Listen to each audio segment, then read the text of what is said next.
Okay, and this person is saying, let's say I experience open contact 3 to 6 years from now.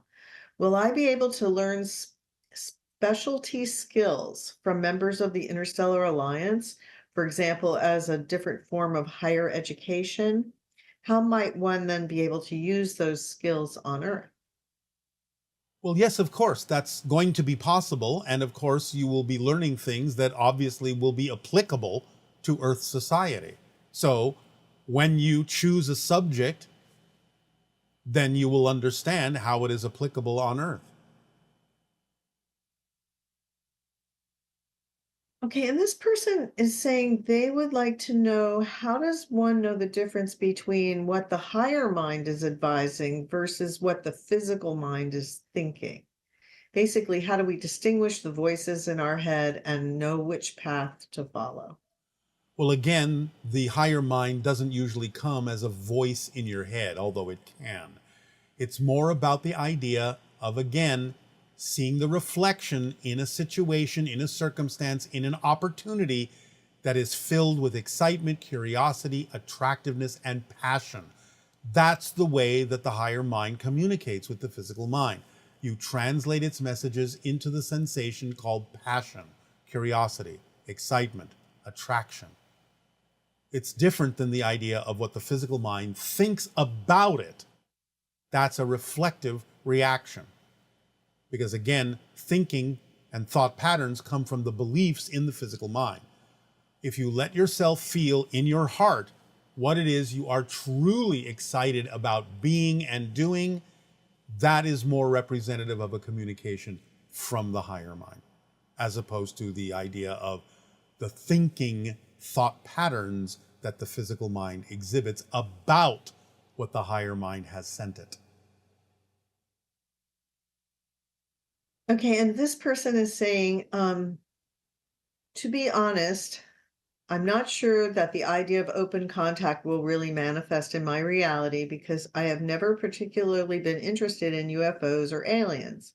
However, since embarking on a spiritual path as a natural progression of life events, I came across your material, and some of what you say really resonates with me, or as you put it, strikes a chord. I wanted to ask if you represent a certain high vibration within me that has manifested you in my reality, or in other words, if you're an aspect of my multidimensionality that we share, regardless of the ideas of open contact UFOs or aliens. Yes, because again, first and foremost, we are functioning as a reflection of your own higher mind, of your own soul. That doesn't require the idea of extraterrestrial contact to take advantage of. That's first and foremost. It can lead more easily to the idea of open contact to allow your own physical mind to connect more strongly with your higher mind, your soul. But that's the first step, is a representation of your own higher mind. That's how we function. Now, the fact that you're asking the question of an extraterrestrial can be an indication that it is a high probability that this will lead to some form of contact. But no, it doesn't have to. The most important thing is that it helps you understand how to communicate with your own higher mind to interact with us. And how would you compare the idea of having an interdimensional communication or encounter with another being versus ET contact? Well, again, it's not always important to tell the difference if the information services you in a way, helps you in a way. Sometimes, when you become sensitive enough, you might be able to feel the difference in vibration, and you can assign that particular feeling to an extra dimensional or extraterrestrial or spirit guide or something like that. But it's not always important to make that distinction if the information itself is what's more important to focus on. So the whole idea of, as we raise our vibration, ET contact becomes a side effect in a sense. Yes. That because now you have access to more of things in existence. Yes, let me give you a very simplistic example. Let's say someone is living in your United States and they decide they're going to move to France. Well, of course, once they move to France, they have surrounded themselves with more opportunities to interact with French things. It's a side effect of the move of where it is they chose to move. So when you raise your vibration, it's like moving to another country. And the things that are relevant for experiencing in that country happen as the natural side effects because those are the things that happen in that country. So certain things happen in higher frequency realities than happen in other frequency realities. You will experience all the things that are relevant for that higher frequency reality when you decide to move there. And this person is saying they're new to joining the social experiment, and would you recommend that we start doing steps 1 through 4 all at the same time, or should we pace ourselves using the same timing in which you originally presented the steps, starting with step 1 and then adding on a step per month? It's completely up to you. Either can work. And there are some other Sasani channels who are also speaking of the Interstellar Alliance and a version of the steps which you are giving us. And I will be following your instructions, but why would they be telling us something a bit different? Different people need to hear things in different ways and may need to take slightly different steps or different versions of the steps because it fits their belief system a little bit differently. So we will give you all the choices, multidimensional, holographically, all the different ways in which the steps can be done based on the different belief systems, the different styles of approach, the different way you absorb information, the different ways you interpret things based on your belief systems and your life experiences. So sometimes a step has to be altered slightly for this belief system and cultural experience. Sometimes it has to be altered slightly for this different belief system and cultural experience.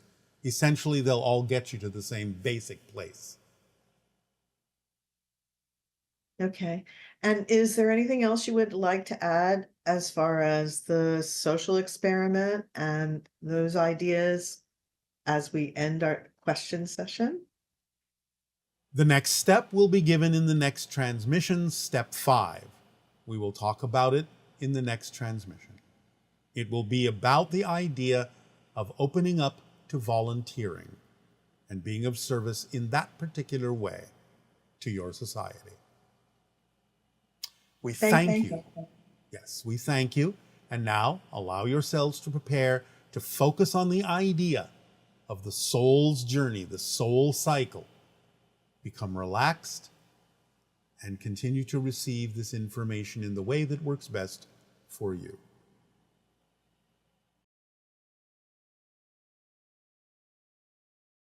And now, we would like to invite everyone to become relaxed, to breathe deeply and easily, to add whatever sounds or lights you feel should accompany the idea of the upcoming meditation, or simply sit in silence if you prefer.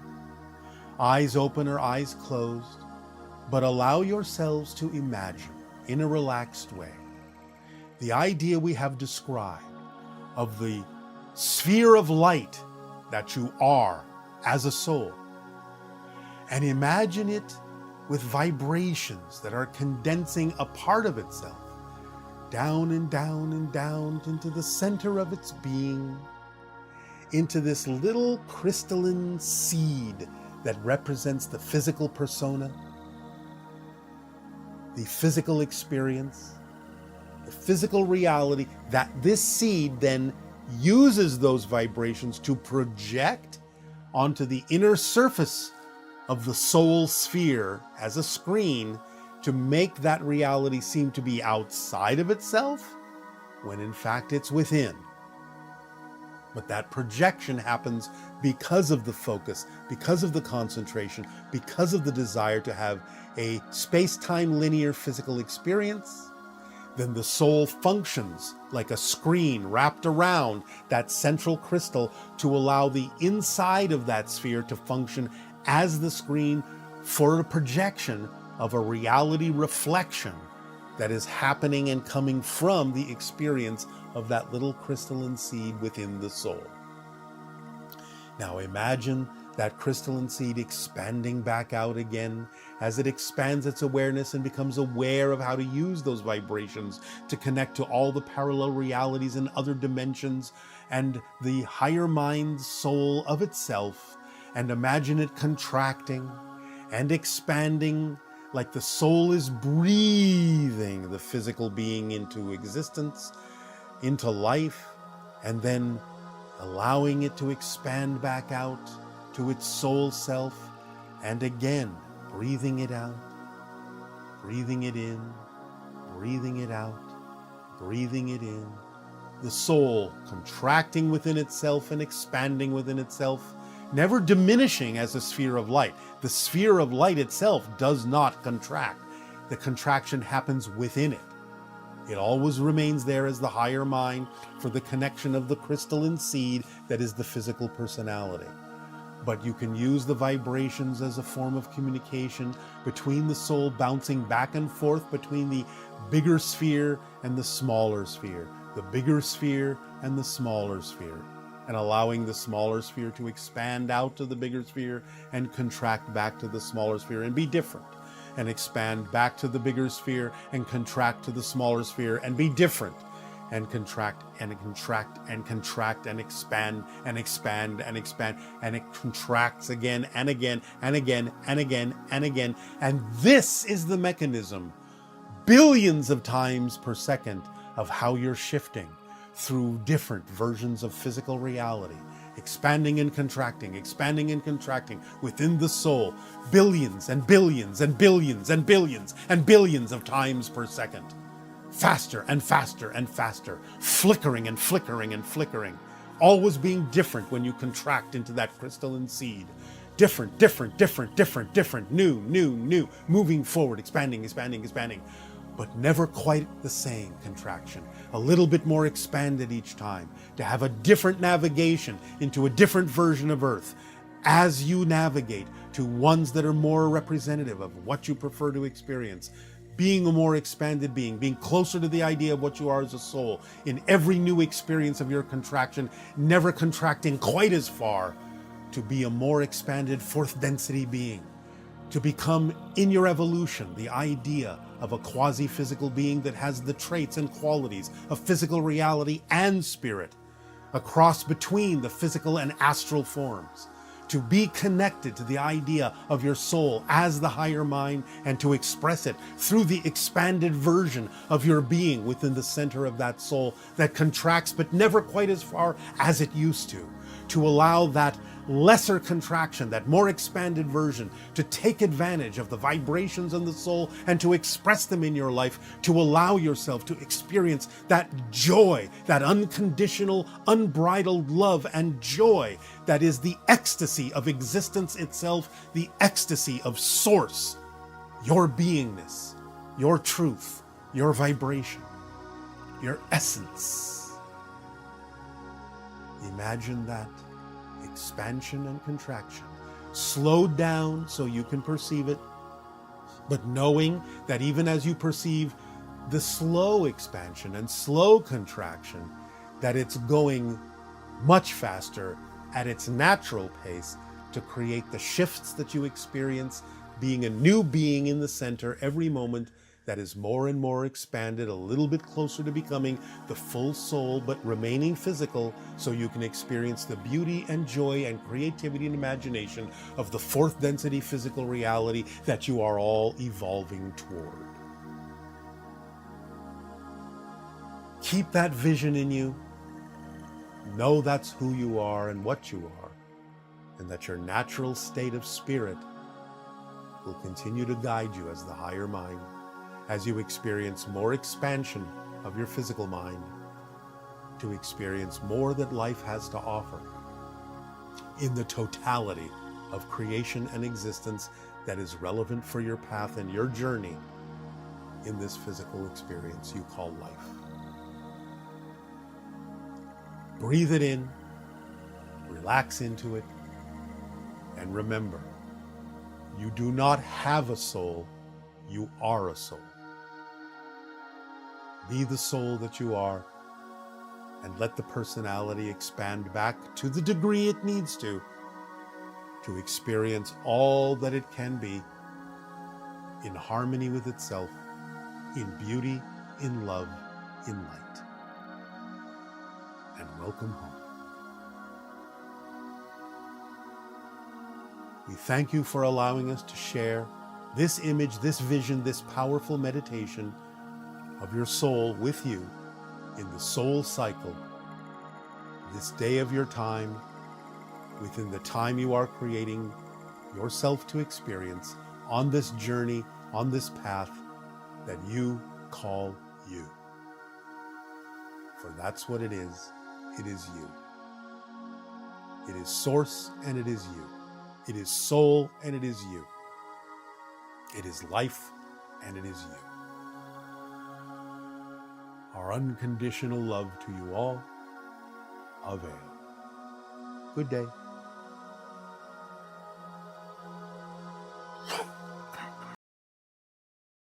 Good day. Thank you so much for this interaction, Bashar. It is our passion and our pleasure. So you've described both the physical body and the personality structure as being the prism through which our pure consciousness is filtered in order to create our physical reality experience. Yes. I was wondering, what is the difference then between the personality structure and the physical body? Well, the personality structure is what determines what the physical body is going to be in terms of how it arranges its DNA components when it is laid out on the blueprint level. Does that make sense? Do you understand? So the personality structure, the beliefs, thoughts, and emotions do that? Yes, it's all woven into the structure of the genetics that will reinforce the belief system that is germane for that personality structure to have in order to face the challenges that the soul chose to face in that physical experience. So when the body is being formed, shall we say, when it's being patterned, when it is about to be born physically, the vibrations structure the DNA to structure the body to incorporate the belief systems within that genetic structure, to incorporate it within the personality structure so that that body will express itself, that personality will express itself in the way that is necessary for it to face the challenges it chose to face for the soul's growth. Does that make sense? Yes. To some degree, it makes sense. I will need to absorb it a little more, but All right. so all of those. So it sounds like the beliefs part of the personality structure comes before anything else.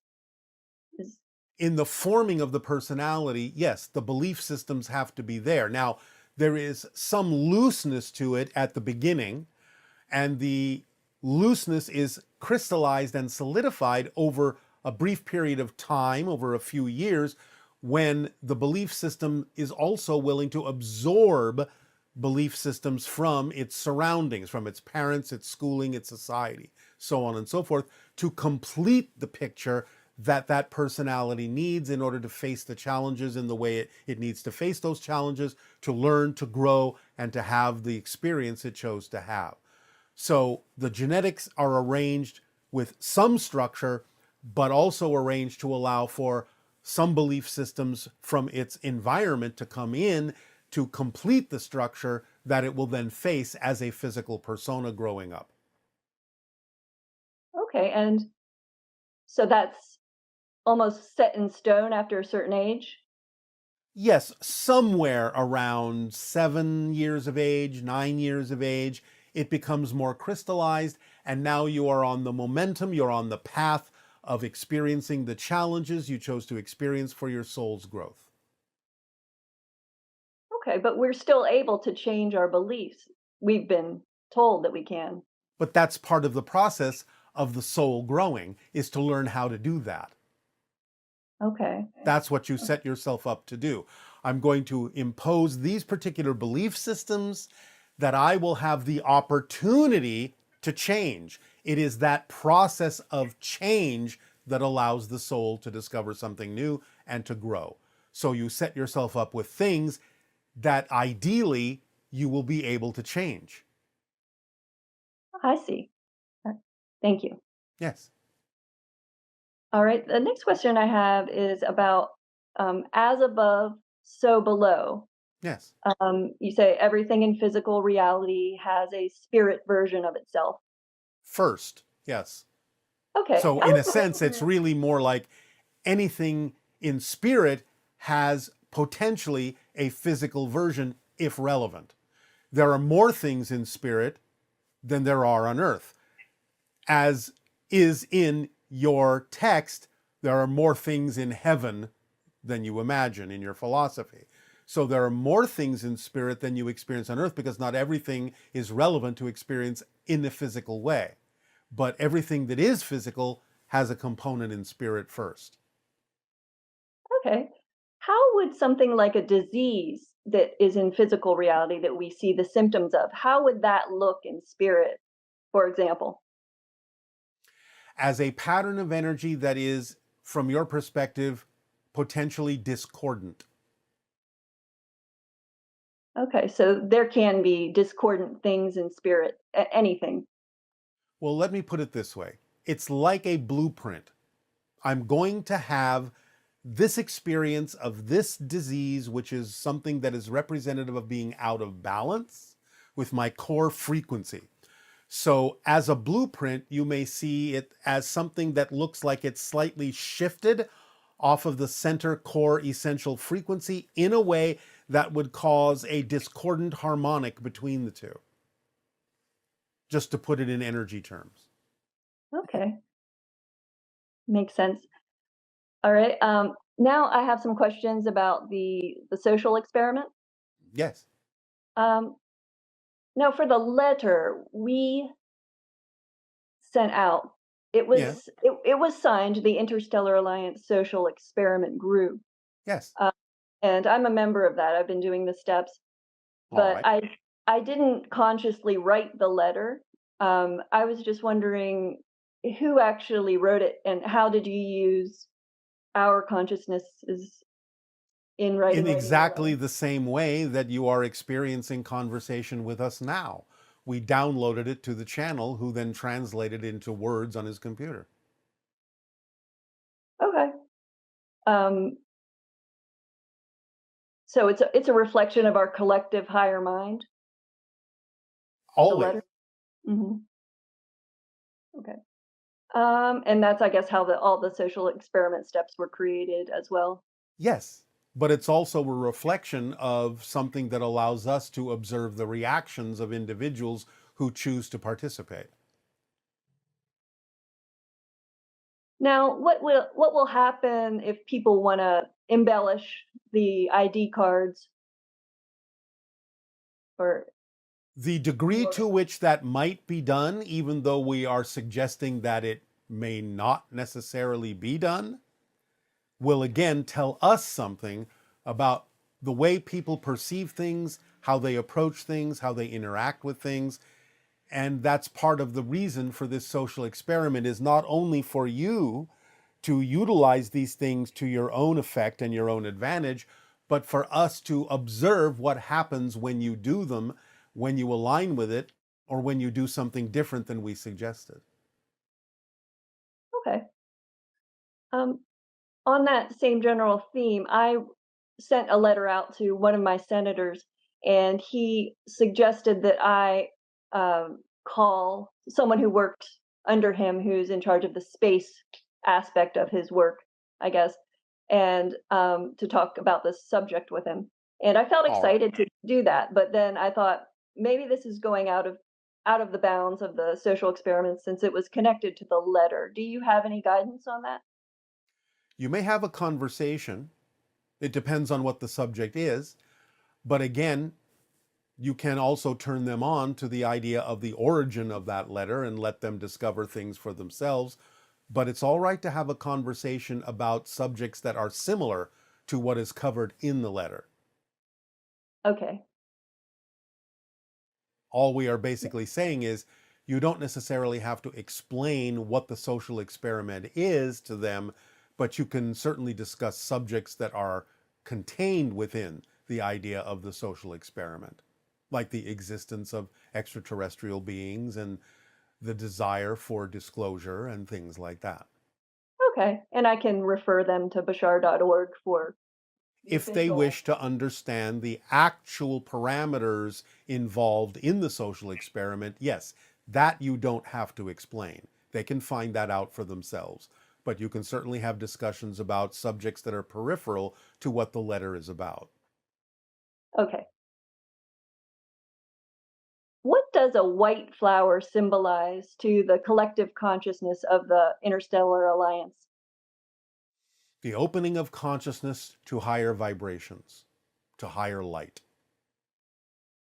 Okay. All right.